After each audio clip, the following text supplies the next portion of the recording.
मांसाहार आणि कोल्हापूरकरांचं नातं प्रसिद्ध आहे.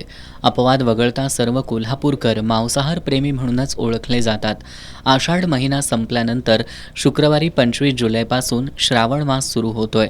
त्यात उद्या गटारी अमावस्येला गुरुवार आल्यानं त्यानंतर श्रावण असल्यानं कोल्हापूरकरांनी आजच मटणावर ताव मारायचं ठरवलंय.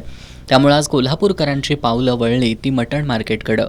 कोल्हापूर शहरासह उपनगरातील मटण चिकन दुकानांसमोर आज सकाळपासूनच गर्दी पाहायला मिळाली. खाऱ्या पाण्यातील माशाला सुद्धा ग्राहकांनी विशेष पसंती दिली आहे. आज चिकनचा दर 200 ते 240 रुपये प्रति किलो, तर मटणाचा दर 700 ते 740 इतका होता.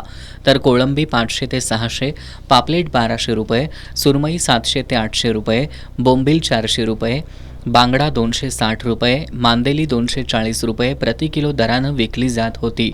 आज दिवसभर मटण मार्केटमध्ये ग्राहकांनी खरेदीसाठी गर्दी केल्यानं मार्केट परिसर गजबजून गेला होता.